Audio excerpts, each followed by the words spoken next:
Puji Tuhan, selamat pagi. Pagi ini saya mengajak kita membuka langsung di dalam kitab Ulangan, pasal yang ke-30. Ulangan pasal yang ke-30. Kita lihat ayat yang ke-19. Ulangan pasal yang ke-30 ayat yang ke-19.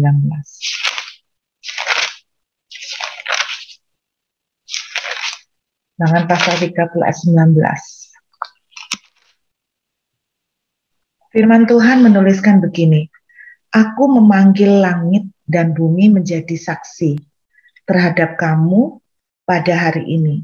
Kepadamu kuperhadapkan kehidupan dan kematian, berkat dan kutuk. Pilihlah kehidupan, supaya engkau hidup, baik engkau maupun keturunanmu. Dengan mengasihi Tuhan Allahmu mendengarkan suaranya dan berpaut padanya. Sebab hal itu berarti hidupmu dan lanjut umurmu untuk tinggal di tanah yang dijanjikan Tuhan dengan sumpah kepada nenek moyangmu, yakni kepada Abraham, Ishak dan Yakub, untuk memberikannya kepada mereka. Alkitab bilang, pilihlah, kepadamu kuperhadapkan pada hari ini, pilihlah. Saudara, ternyata beberapa waktu yang lalu ada seseorang ngobrol sama saya begini, Bu Ruth, kalau hidup kita itu sebetulnya takdir atau kita itu bisa mempengaruhi untuk menentukan jalan hidup kita. Apakah itu segala sesuatu itu sudah ditakdirkan? Dia bilang begitu. Tetapi saya kalau membaca dari ayat 19 dari Ulangan 30, Tuhan itu memperhadapkan kepada kita sebuah pilihan. Berarti di dalam kehidupan anak-anak Tuhan, kita mempercayai bahwa kita diberi kesempatan oleh Tuhan untuk memilih, untuk menentukan arah dan alur kehidupan kita. Saudara, Alkitab dengan jelas, pilihlah, kuperhadapkan padamu, pilihlah. Berarti kita tuh bisa milih apakah hidup kita akan menjadi hidup yang penuh berkat atau hidup kita akan penuh dengan kutuk. Jadi saya percaya itu bukan soal takdir, tetapi sebuah pilihan bebas. Nah, kemudian kita baca lagi yuk, kitab Bilangan. Yuk kita lihat kitab Bilangan, pasal yang ke-23, kitab Bilangan pasal yang ke-23 ayat yang ada dua ayat di sini, Bilangan pasal 23 ayat yang ke-8. Bilangan 23 ayat yang ke-8. Saudara, pada waktu cerita tentang Bileam yang disuap ya untuk mengutuki orang Israel, ayat 8 dituliskan begini, bagaimanakah aku menyerapah yang tidak diserapah Allah? Bagaimanakah aku mengutuk yang tidak dikutuk Allah? Berarti orang itu tidak bisa dapat kutuk kalau dalam tanda kutip memang tidak diizinkan Tuhan untuk dikutuk. Satu lagi ayat yang ke-20, ayat ke-20 dari Bilangan 23. Ketahuilah, aku mendapat perintah untuk memberkati, dan apabila dia memberkati, maka aku tidak dapat membalikkannya. Nah, ini jelas di sini seseorang itu tidak akan kena kutuk kalau tidak dalam tanda kutip Tuhan mengizinkan, Tuhan melepaskan itu, membiarkan itu terjadi. Satu lagi, Amsal pasal 26. Kita lihat kitab Amsal. Nah, pagi ini membaca ayat cukup banyak ya. Amsal pasal 26. Dengarkan Bapak Ibu ya, Amsal 26. Jadi tidak ada seorang pun akan mendapatkan kutuk kalau Tuhan itu tidak mengizinkan itu terjadi.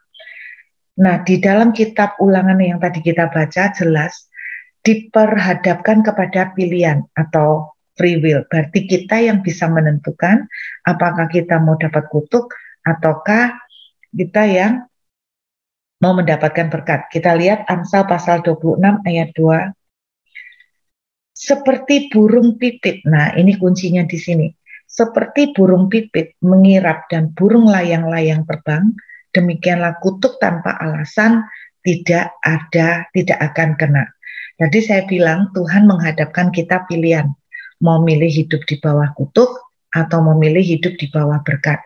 Nah, menurut kita bilangan tadi, kita tahu bahwa kutuk tidak akan nyantol di hidup kita kalau Tuhan tidak izinkan. Pertanyaannya, kenapa kok Tuhan izinkan hidup kita mengalami kutuk misalnya? Ternyata menurut kitab Amsal 26 ayat 2, kutuk hanya diizinkan kalau ada alasannya. Jadi kutuk hanya akan diizinkan kalau ada alasannya. Berarti kalau tidak ada alasannya, maka kutuk itu tidak akan kena kepada saudara dan saya. Siapapun orang yang mengutuk saudara dan saya, kalau di dalam kitab bilangan tadi kita dengar cerita tentang Bileam, walaupun Bileam itu seorang penubuat, walaupun Bileam itu seorang nabi yang sangat dalam tanda kutip sangat sakti, karena menurut cerita di dalam bilangan pasal 23, apapun yang diucapkan oleh Bileam, kalau dia mengucapkan kutuk maka itu akan terjadi. Jadi Bileam ini termasuk nabi yang sangat manjur.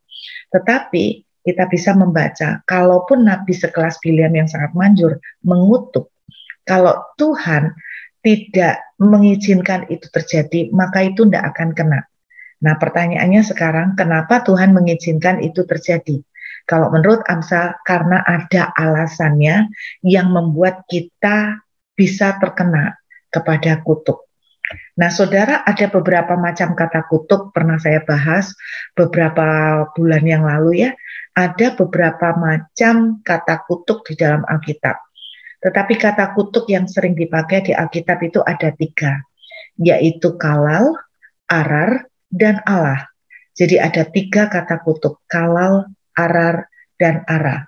Arar, saya ulangin supaya saudara yang baru-baru belakangan ini mengikuti doa pagi, jadi bisa mendapatkan pengetahuan itu. Kata kutuk yang pertama, yaitu di dalam kata kalal. Apa sih artinya kalal, saudara? Kalal itu punya pengertian yaitu dibuat tidak ada arti, dibuat tidak ada kelayakan. Jadi kata kalal itu direndahkan, diturunkan kedudukan dan posisi atau nilainya. Amsal pasal 26 ayat 2 yang baru kita baca, seseorang tidak akan kena kutuk tanpa alasan. Nah, kata kutuk yang dipakai adalah kalal, yaitu artinya dibuat tidak berarti, dibuat tidak punya nilai, tidak punya kelayakan, direndahkan. Kata kutuk yang kedua yaitu arar. Arar, salah satu contohnya ada di dalam Kejadian pasal 3 ayat yang ke-17. Kata arar itu mempunyai pengertian yaitu dihimpit dengan banyak rintangan, dihimpit dengan banyak masalah, dihimpit dengan banyak penderitaan. Makanya saudara kalau membaca tentang orang-orang yang hidup di bawah kutuk, maka hidupnya akan penuh dengan penderitaan, hidup penuh dengan kesulitan, hidup penuh dengan hambatan. Kemudian kata kutuk yang ketiga yaitu Allah. Allah tapi pakai ALAH ya. Allah artinya dibuat jadi nol, dibuat jadi nihil. Makanya salah satu penjelasan orang yang hidup di bawah kutuk, maka apapun yang dia kerjakan itu tidak berhasil. Makanya salah satu tanda orang yang dikutuk antara lain kemandulan, kekeringan, dibikin apa aja tidak berhasil, selalu gagal. Nah, itu kata Allah. Oke ya, sekali lagi saya simpulkan. Kutuk itu benar-benar ada. Ketika seseorang kena kutuk, maka hidupnya menjadi sangat susah, sangat menderita, direndahkan, apa yang disentuh tidak berhasil, hidupnya selalu dibikin nol. Kata arar itu juga punya pengertian yaitu menjijikkan. Jadi posisinya betul-betul sampai kondisi yang menjijikkan. Nah, seperti saya bilang, ternyata kutuk bisa terjadi kalau ada alasannya.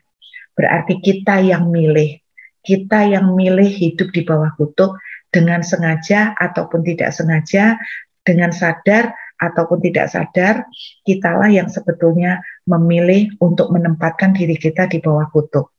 Nah, saya akan tunjukkan pagi ini beberapa alasan kenapa kutuk itu tanpa mungkin kita sadari ngena ke kita. Jadi kalau Anda pernah enggak di antara saudara mungkin pernah ngalamin dikutuk orang tua? Saya pernah, long time ago. Saya pernah orang tua itu melepaskan kata-kata kutukan. Nah, terus terang secara pribadi itu saya paling takut ya kalau sampai ada keluar kata-kata kutukan dari orang tua. Nah, orang tua itu mengeluarkan kata-kata kutukan seperti ini. Kelihatan ya hidupmu tuh enggak bakalan enak. Hidupmu tuh bakalan susah gitu. Itu salah satu kutukan yang pernah saya terima dari orang tua. Kutukan yang lain loh kok banyak, Bu. Iya. Hidup saya dulu seperti sinetron Bapak Ibu ya. Kutukan yang kedua yang pernah saya dengar dari mulut orang tua saya adalah gini. Kamu lihatin ya, gak bakalan kamu itu laku untuk menikah. Nah, kalau itu saudara juga sudah lihat bahwa kutukan itu tidak terjadi, ya kan? Sekalipun itu dari mulut orang tua, yang kadang-kadang kita itu ketakutan gini, ketika orang tua itu sudah mengutuk, kita itu ketakutan bahwa itu akan terjadi karena kutukan orang tua itu bahasanya orang Jawa itu mandi, ya kan? Mandi, manjur banget. Tetapi ternyata pada waktu beberapa puluh tahun yang lalu ketika saya mengalami kutuk dari orang tua, ternyata kutukan itu rontok. Nah, sekali lagi, apa yang membuat kutukan itu kena? Alkitab bilang tadi kalau ada alasannya. Alasannya apa? Yuk kita lihat beberapa alasan yang membuat kutuk itu kena. Kita lihat Keluaran pasal yang ke-20. Nah, di sini kita akan membuka ayat banyak banget saudara ya. Keluaran, kitab Keluaran pasal yang ke-20, supaya saudara bisa mengerti dan tidak membuka alasan untuk Bapak, Ibu, dan saya membuat kutuk itu terkena ke kita. Kitab Keluaran pasal yang ke-20. Kitab Keluaran pasal yang ke-20 ayat 3. Nah, lihat ya, Keluaran pasal 20 ayat yang ketiga sampai dengan ayat kelima. Jangan ada padamu Allah lain di hadapanku. Jangan membuat bagimu patung yang menyerupai apapun yang ada di langit di atas, atau yang ada di bumi di bawah, atau yang ada di dalam air dan di bawah bumi.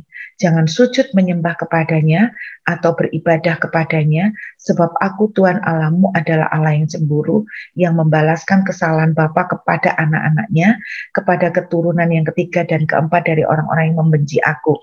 Nah, saudara, ini yang menjelaskan kepada kita adanya kutuk keluarga yang dikatakan dari emak engkong kita bisa sampai menurun kepada generasi ketiga bahkan sampai generasi keempat. Salah satu penyebab dari masuknya kutuk adalah penyembahan berhala. Masuknya dari penyembahan berhala itu maksudnya seperti apa? Termasuk pemakaian jimat, mantra, praktek-praktek okultisme seperti perdukunan seperti mungkin kita pakai kayak dalam tanda kutip kayak pesugihan, atau kita masuk di dalam yang namanya pelet, ilmu pelet, tindik, dan sebagainya, itu praktek okultisme. Kemudian juga penggunaan meramal nasib seperti itu ya, mau pakai apapun, dan itu membuka pintu alasan untuk kutuk itu kena kepada saudara dan saya tanpa kita sadarin. Jadi kenapa kadang-kadang ada kutuk turunan yang nurun kepada generasi ketiga dan keempat? Karena mungkin emak engkong kita di masa yang lalu itu mereka ada yang pakai pesugihan, mereka ada yang minta pelarisan dan sebagainya, dan semua yang dapat dari iblis tidak mungkin tanpa tumbal. Semua yang berkat dari iblis, berkat bisa datang dari iblis, tidak bisa banget, bisa banget. Alkitab bilang begini, berkat di atas kepala orang-orang benar. Nah, berarti ada berkat di atas kepala orang-orang tidak benar. Nah, berkat di atas kepala orang yang tidak benar itu bisa datang dari kekuatan-kekuatan jahat atau kekuatan kegelapan. Nah, kalau kita pakai seperti itu emak engkong kita, maka menurut ayat ini itu bisa nurun dibalaskan Tuhan sampai keturunan keempat.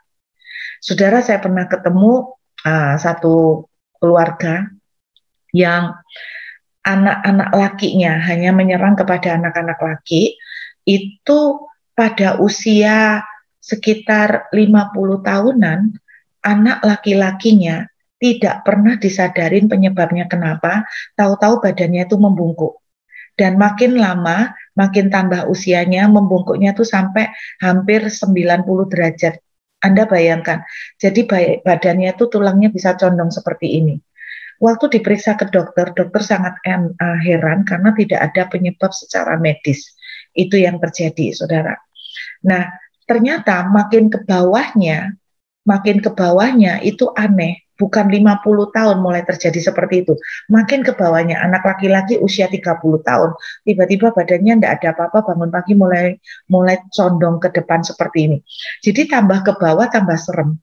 Karena tambah muda umurnya yang menimpa. Hanya terjadi pada anak laki-laki.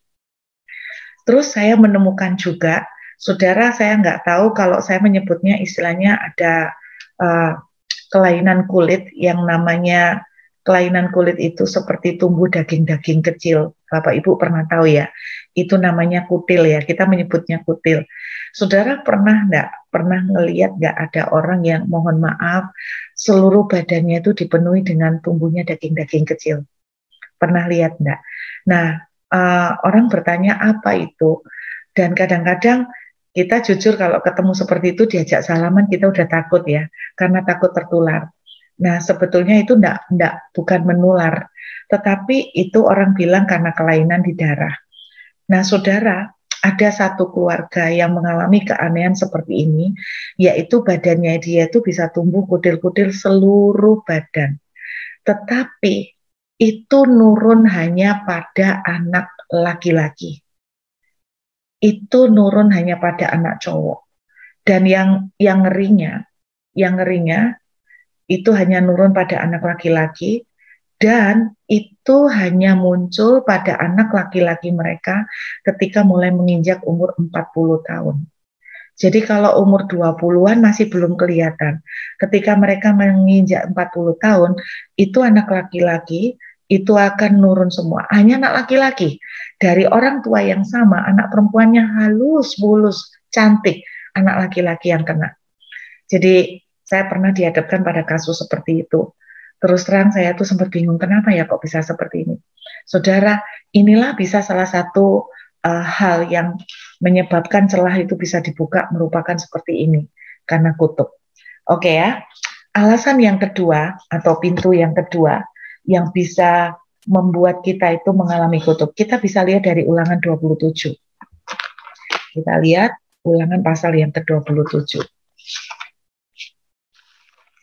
Karena saya mau tunjukkan pada Bapak Ibu bahwa ada hal-hal yang kelihatan sepele yang ternyata bisa membuka pintu kutub buat kita.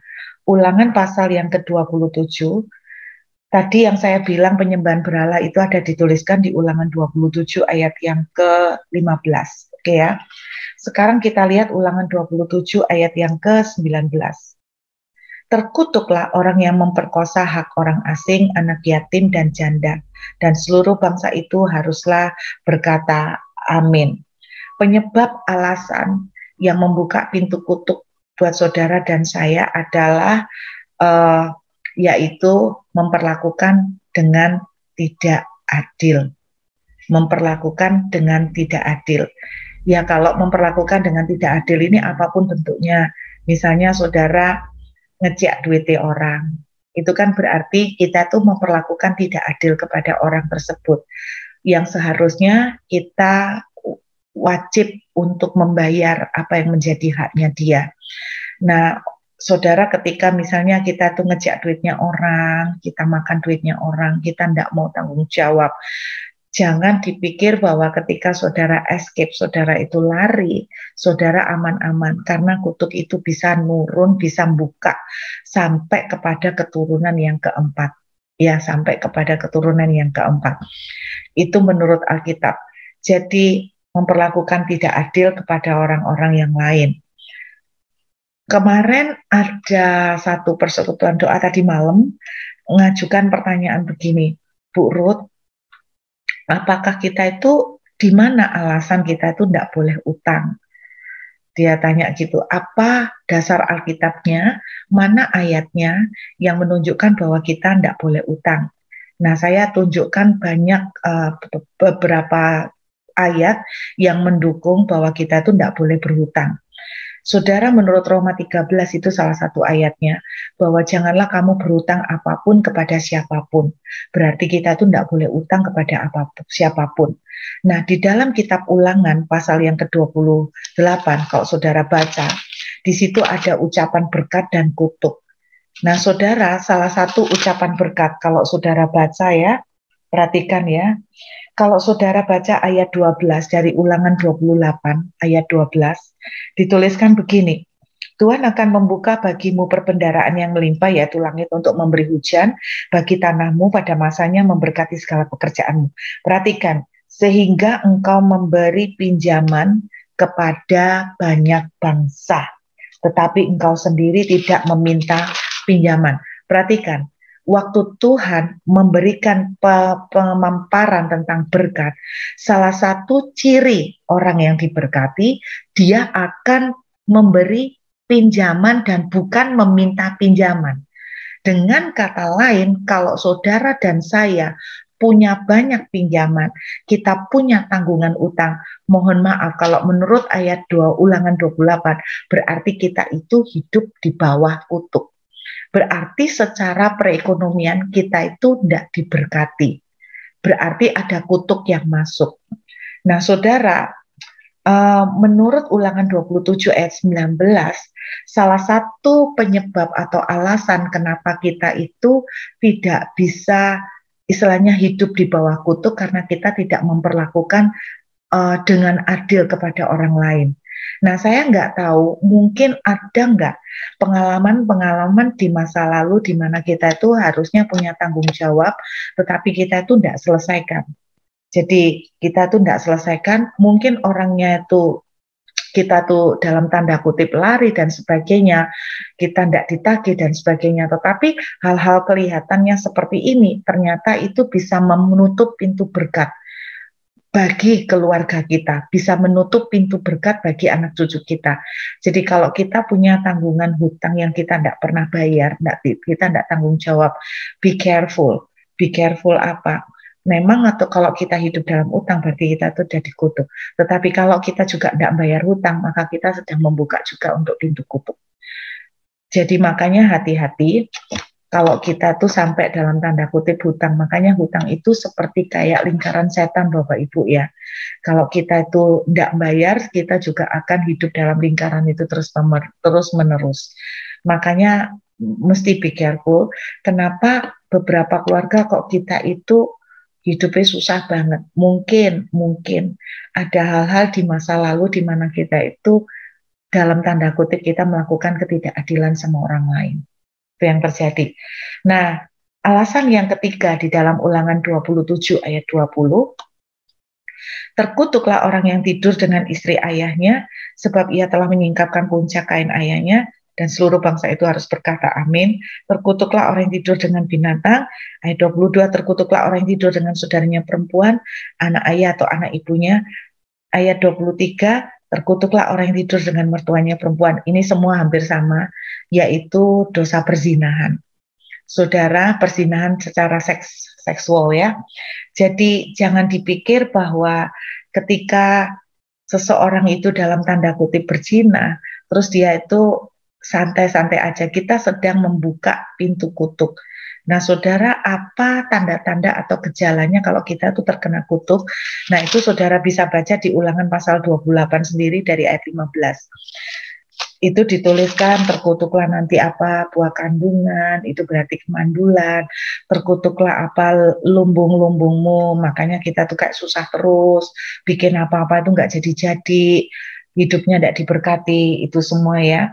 Terus kemudian kita baca, terkutuklah orang yang membunuh sesamanya, ayat 24, dengan tersembunyi. Nah, di sini termasuk kayak dosa aborsi, ya saudara, termasuk dosa aborsi. Jadi, mohon maaf, Kalau ada di antara mungkin kenalan kita yang dulu-dulu pernah melakukan abortion, saudara, kalau kita benar-benar nggak bertobat dari dosa-dosa di masa yang lalu, kita akan benar-benar membuka alasan untuk kutuk itu kena. Ya, jadi kalau ada, mohon maaf, misalnya ada orang tua kita itu ngutuk dan kita tuh pernah membuka alasan seperti ini, maka kutuk itu akan kena kepada kita. Oke, wah ini saya berharap di sini muka-muka yang banyak utang ini kok kelihatan mulai stres ini. Muka-muka yang banyak utang ini, waduh, gue banyak utang nih, berarti gue sedang membuka pintu kutuk. Oke ya. Sekarang kita lanjutkan dengan Ulangan pasal 27 ayat yang ke-16. Terkutuklah orang yang memandang rendah ibu dan bapaknya, dan seluruh bangsa itu haruslah berkata, amin. Oke ya. Saudara bisa baca di Ulangan 27 ini, semua adalah alasan kenapa kita membuka pintu kutuk. Nah, jelas menurut ayat ini, kita salah satunya membuka pintu kutuk ketika kita itu bahasa Jawanya itu ngelamak, ya, kurang ajar sama orang tua. Kurang ajar sama orang tua. Saya masih ingat ketika orang tua saya mengutuk saya, itu gara-gara saya terima Tuhan Yesus. Jadi pada waktu saya terima Tuhan Yesus, itu orang tua saya marahnya minta ampun, sampai mereka tanpa sadar di dalam emosi, mereka tuh ngolok saya, kamu lihat kan ya, kamu lebih milih agama, kamu lebih milih Tuhan menurut istilahnya mereka, daripada hormat sama orang tuamu. Jadi mereka kemudian melepaskan kata-kata kutukan, dan itu kata-kata kutukan tidak akan kena kepada saya. Kecuali kalau kita itu dalam tanda kutip kurang ajar kepada orang tua. Kita kurang ajar kepada orang tua ya, saudara tahulah. Kalau kita gara-gara terima Tuhan, terus kita dikutuk sama orang tua, enggak ya Bapak Ibu. Sekali lagi, prioritas pertama memang kita itu taat sama Tuhan, bukan dibalik urutannya. Kita takut akan Tuhan, itu urutan yang pertama. Baru kemudian yang kedua. Yang kedua adalah orang tua. Kalau kita belum menikah, tetap orang tua itu yang menjadi yang nomor dua. Kalau kita sudah menikah, bukan berarti orang tua kita kurang ajar. Tetapi kalau kita sudah menikah, maka urutan yang ketiga, prioritas yang ketiga adalah pasangan. Pasangan Bapak Ibu. Jadi makanya saya pernah bilang begini, kadang-kadang ketika kita udah menikah dan punya anak, kita tuh memprioritaskan anak, mengalahkan prioritas kepada pasangan kita. Apa-apa anak, gitu loh. Makanya kita tuh harus sadar bahwa ketika di dalam pernikahan, saudara harus ingat, waktunya akan tiba anak-anak itu akan meninggalkan kita karena mereka akan married. Yang akan tetap stay dengan saudara dan saya adalah pasangan kita. Makanya saudara berbaik-baiklah membangun hubungan sama pasangan. Oke, karena saudara akan bersama dengan pasangan saudara sampai Tuhan menjemput salah satu dari kita. Nah, saudara, ketika kita tidak hormat sama orang tua, ketika kita juga istri-istri, ketika Anda dan saya tidak tunduk sama suami, itu kita juga akan membuka pintu kutuk. Oke? Ketika seorang suami tidak menghormati istri, sama, itu juga akan membuka pintu kutuk. Kalau seorang istri tidak bisa tunduk sama suami, bagaimana Anda akan diberkati? Jangan mengartikan berkat melulu sebagai keuangannya. Tetapi berkat juga bisa berarti tentang anak-anak yang takut akan Tuhan dan sebagainya. Jadi kalau istri yang tidak tunduk sama suami, suami yang tidak hormat kepada istri, itu juga akan membuka alasan untuk kita terbuka kepada kutuk. Kemudian ayat yang lain, Amsal. Oke, kita akan buka Amsal 18, ayat yang ke-21. Amsal 18, ayat yang ke-21. Hidup dan mati dikuasai lidah. Siapa suka menggemakannya akan memakan buahnya. Yakobus pasal 3 ayat 10 mengatakan, bagaimana mungkin dari mulut yang sama keluar berkat dan dari mulut yang sama bisa keluar kutuk. Jadi ternyata salah satu pintu yang membuka kutuk itu terjadi buat kita adalah ucapan atau mulut. Bahkan seringkali yang saya temukan, Bahkan di dalam Ulangan pasal 28, Tuhan memerintahkan kepada Musa untuk mengucapkan kata-kata berkat. Oke, jadi kata-kata berkat atau kata-kata kutuk, salah satu alat untuk melepaskannya adalah melalui ucapan. Salah satu pintu untuk melepaskan berkat atau pintu untuk melepaskan kutuk adalah melalui mulut, ya, melalui mulut. Oke, salah satu pintu yang membuka itu. Kemudian Yeremia pasal 17 ayat 5.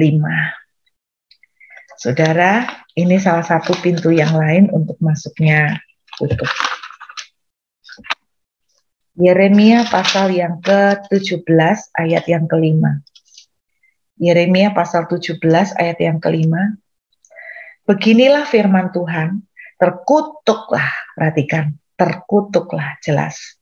Orang yang mengandalkan manusia, yang mengandalkan kekuatannya sendiri, dan yang hatinya menjauh dari Tuhan. Ia akan seperti semak bulu di padang belantara, ia tidak akan mengalami datangnya keadaan baik.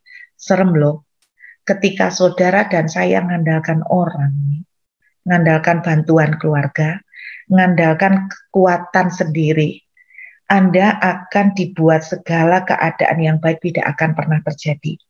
Ia akan tinggal di tanah angus di padang gurun, di negeri padang asin yang tidak berpenduduk. Perhatikan, ini yang akan terjadi. Ternyata ya, ini yang akan terjadi. Jadi ketika kita mengandalkan manusia, kita mengandalkan kekuatan sendiri, kita akan membuka pintu kutuk. Nah, wah pagi-pagi kok sarapannya udah tentang kutuk toh Bu Ruth. Saudara menyambung yang hari Sabtu yang lalu, bahwa ingat kata-kata yang kita ucapkan itu akan mendatangkan berkat atau kutuk. Karena itu sekali lagi kenapa kemarin saya bilang adalah lebih baik Anda no comment daripada Anda memaparkan yang negatif. Karena ketika Anda memaparkan yang negatif, seperti saya bilang, itu the voice of words, seperti kekuatan sebuah thunder atau petir. Anda sedang melepaskan sebuah kutukan dalam kehidupan saudara dan saya sendiri. Ketika kita memaparkan keadaan yang negatif, maka kita sedang mengutuki keadaan kita sendiri supaya tidak diberkati. Kita akan siapkan hati untuk perjamuan tubuh dan darah. Kita akan membuka ayat yang terakhir, Galatia pasal yang ketiga. Galatia pasal yang ketiga, ayat yang ke-13.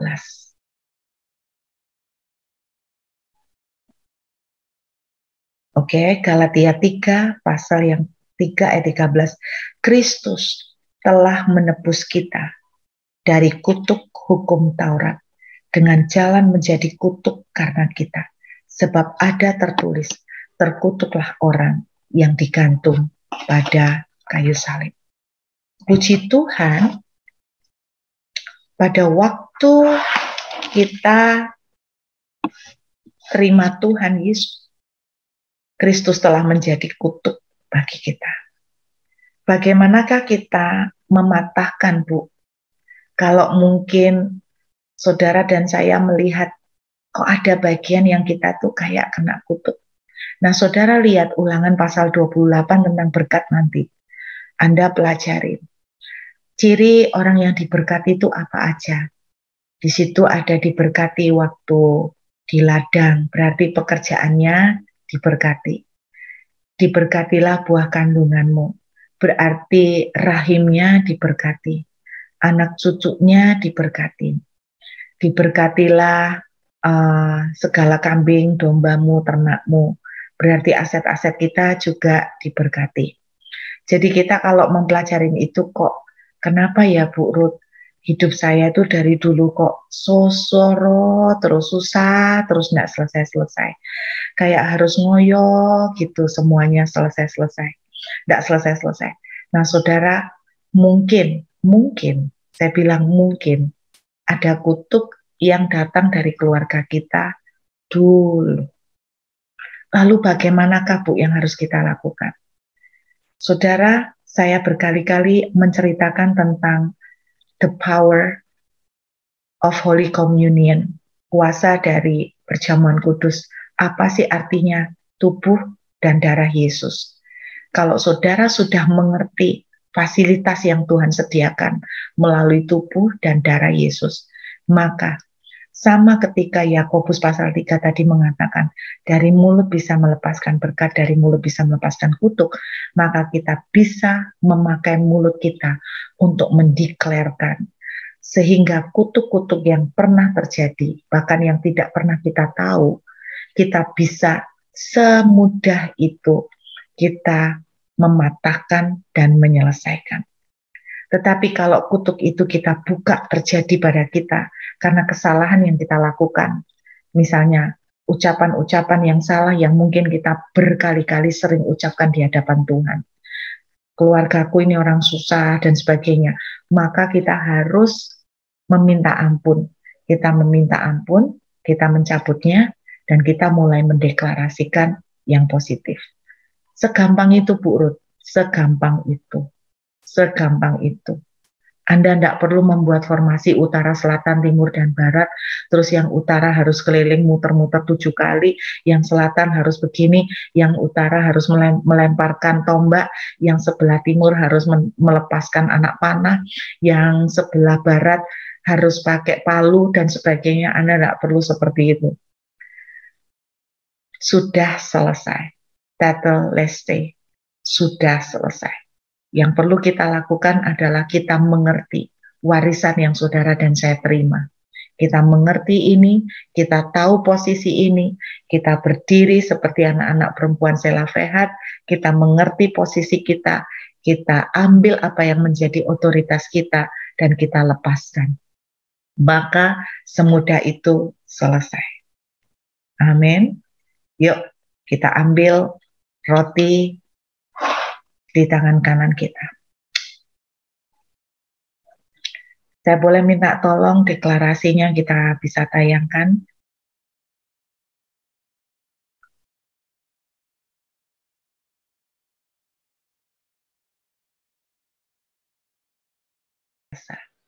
Akan terjadi dengan seketika. Saya akan mengalami ledakan dari kebaikan Tuhan, peningkatan dan perluasan akan terjadi dengan seketika. Saya akan mengalami kebesaran kasih karunia Tuhan yang tidak terbatas dan melampaui segala keterbatasan dan kelemahan saya, dan hal itu akan mempromosikan saya ke tingkat yang lebih tinggi, lebih daripada yang pernah saya impikan. Ledakan berkat tersebut sedang mendatangi saya sekarang. Haleluya. Di dalam nama Tuhan Yesus, saya percaya dan terjadi sekarang juga atas hidup saya. Mari kita makan dan terima dengan iman, percaya dalam nama Tuhan Yesus. Amin.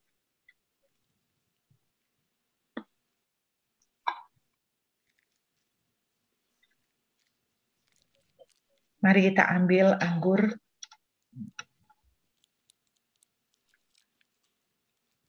Saya mendeklarasikan bahwa segala sesuatu yang tidak sejalan dengan visi Tuhan dalam hidup saya harus tunduk kepada perubahan.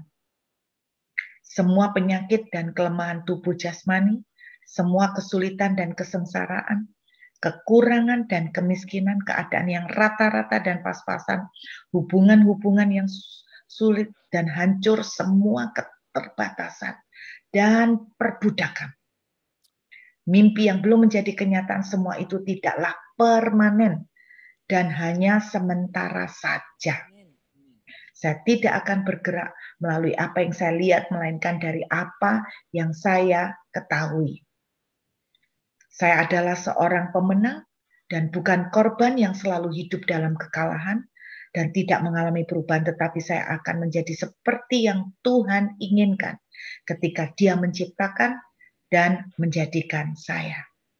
Di dalam nama Yesus, saya percaya dan terjadi sekarang juga atas hidup saya. Amin. Mari kita minum dengan iman.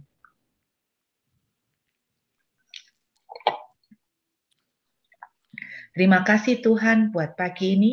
Meteraikan firman-Mu jadi kekuatan. Kami akan berjalan dalam hidup yang penuh dengan berkat. Mulai dari hari ini Tuhan. Sampai selama-lamanya. Amin.